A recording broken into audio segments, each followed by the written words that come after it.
Hello and welcome to another American review video. This is what we use to back up the magazine and do everything with things like videos. We can't show how well a video works in a magazine, but we can on one of these, and so here we are to discuss the Sena Prism Tube Wi-Fi camera. We have been playing around with their Bluetooth action camera for some time now and have very good results off that. This is their new device. This is a full 2K video. It's got 125-degree field of vision. You can get your handlebar grips in front of you as you're riding, so you get a real impression of riding a motorcycle, plus whatever's in the background.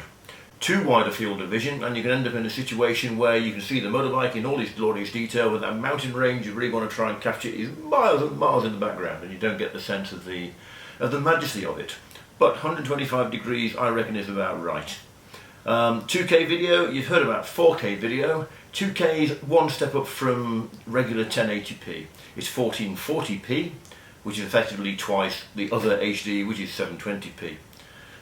It does all work, honestly. It all comes out in the wash. You can run it at 1080p as well, at which point it'll work at both 30 frames per second and 60 frames per second. 60 frames per second will allow it to do slow motion without any sort of jerkiness to it, which is quite useful. Obviously 60 frames per second doesn't work particularly well with audio because it's all going to sound odd. So, this tube, little rubber cap, let's not go there, a tubular device with a cap on one end that conceals the memory card and a micro USB where you plug it into a cable to charge it. Get that back in its simplest form. We'll go a little bit further later. That clips into a very simple little bracket which will go either on the left or the right hand side of the helmet. I mount mine on the right hand side of the helmet because I'm so used to having my intercom on the left hand side. So that's going to go there on that side, that's going to sit on top of it. Click, make sure it's in there properly, and you can slot it on the side of your helmet. It has got a switch. One switch is not hard to get to. That just pulls forward, and that is now turning itself on. You'll see the blue light flashing. When that blue light stabilizes and goes red, no, when that red flashing light stops flashing red and turns blue, it isn't just booted, it is recording. To turn it off again, click, slide it back in again. It couldn't be any more straightforward. Right, okay, so very, very simple. You haven't got to sit there fiddling for switches, fiddling for buttons, not on that side, obviously on this side, which you do to an extent with the Bluetooth action camera, but the Bluetooth action camera does many more things, although only at 1080 high HD video. So, that slots onto the side of your helmet. You get two mounts with it. That bolts onto the crown of your average helmet, of any helmet pretty much. And we have another stick-on one down there. Clean the helmet first, make sure there's no grease on it, put it on there, make sure it's firmly mounted. I haven't lost one of those yet. We'll come to a little trick on that in a moment though. So, we have our solid mount on there. That slides on, goes down there and goes click at the bottom. That is now mounted. And if I put that on, this will teach me for not having undone the helmet strap first. Universal thing with a helmet camera. What is that pointing at? With 125 degrees of field of vision, you will get most things, to be fair. As long as it's pointing forwards, you'll get your handlebars, you'll get the scenery in the background without too big a problem. If you want to be absolutely certain what you're getting, you want to make sure that is facing in the right direction. This is where this works out better than the regular Bluetooth Prism, because what you can't do on Bluetooth, you can't do a preview. On Wi-Fi you can. Your phone will talk to it using the Sena camera app, and you can see on your phone a preview of what you're going to go and look at. That is very useful on a tubular camera on the basis that it's mounted in there, it's very solid, there's a rubber bung at the bottom to stop it rotating unnecessarily, but you really want to make sure it's facing in the right direction, so that preview is quite a useful thing to go and have. The unsung hero of video is actually audio, and it's very important to get that across. When you're actually riding a motorcycle and you're giving a running commentary as you're going, it's amazing how clear that is, amazing how lucid that is, and also that's when you're in the moment, that's when you're in the zone, that's where you're sitting there kind of going, just look at that, it's brilliant.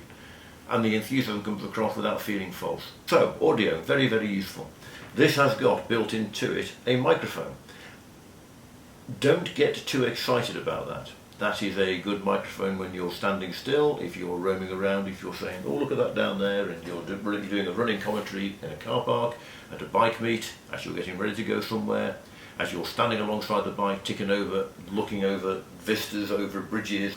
But as soon as you're rolling, you're not going to get an awful lot really off it above 30, 35, 40 miles an hour. The wind noise really starts taking over at that particular point. That is where this has a neat advantage. I say it's a neat advantage. It's a neat advantage in a full face helmet. What you have got, we've already shown the, let's pop this off again. As we've seen with the tube, there is a cap on the back. We'll pop it off here for now because we're going to change helmets. As we've seen, there's a cap off the back, and that is removable not only so you can charge the camera, not only so you can put the memory card in there, it's also so you can put a second cap on the back end of it. And I haven't only got the stick-on mount on the full face helmet, I've got the second cap. The second cap is on a tether, although it's a tether with a difference. The tether is actually a wire to the microphone and to the speaker, and we plug that into, I'll make sure I get this right way up, get it onto there. That plugs into the micro USB slot, which unfortunately means you can't record at the same time, so you can't charge at the same time as you're recording. That slots onto the stick-on one, click. With that on there, you've got a speaker inside your helmet which will give you voice prompts, which will be camera on, camera off, recording. Don't think it tells you it's got a flat battery. I'm sure it does tell you when your memory card is full. It has also got a microphone, and the full face helmet, that microphone is exemplary. Yeah. Without the speaker and the microphone built into the helmet, you have got your status reporting by the flashing LED on the back of the Prism tube itself. Of course, you can't see that when you're on your own. If you've got a friend with you, that's okay, they can tell you what's happening. If you can get access to a mirror, of course, if you unplug it from this little bracket, then you'll have to go and set it up all over again. The microphone is wired separately. It plugs into the same wire that comes out the back of the helmet. That you can place. We have tried placing that all over the open face helmet, inside visors, inside the lining.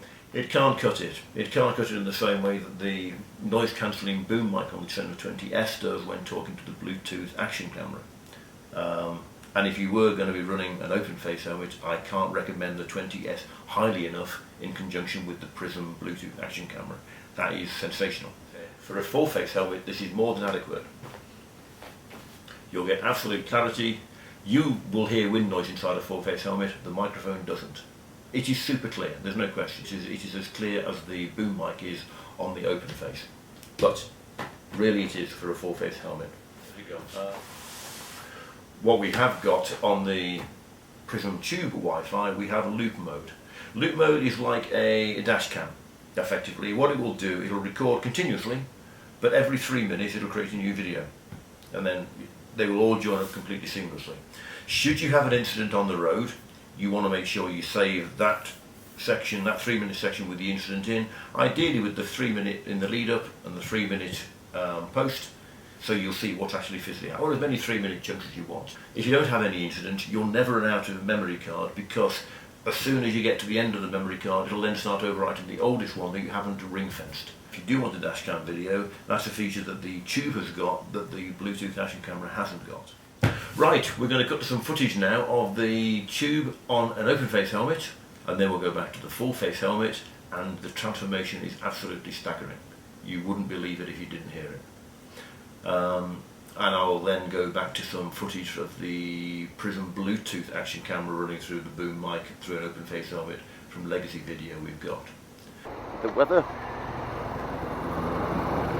You can probably see as I can the little drops of rain forming on the front. All good fun.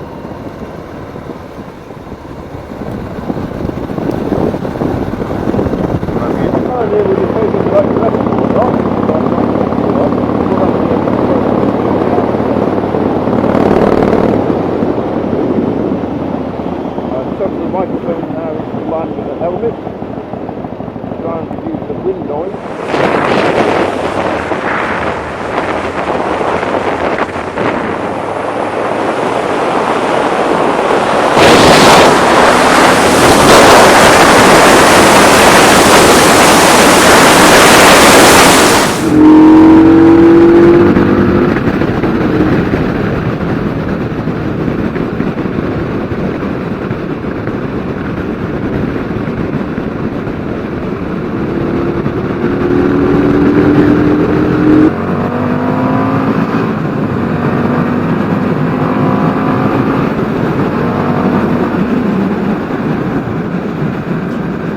That's quick enough.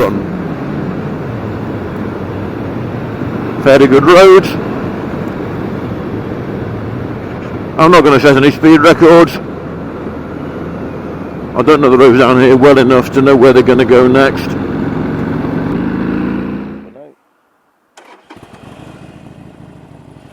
Now it's coming. No skip truck in front.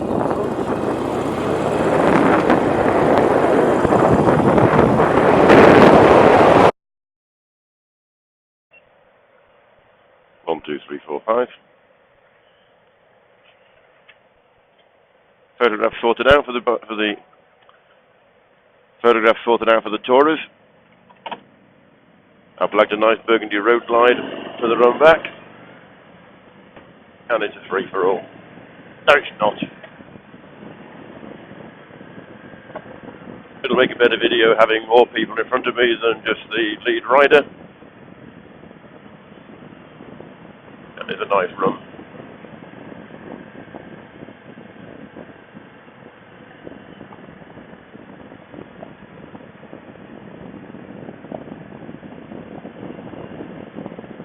Welcome to sunny Croatia, folks.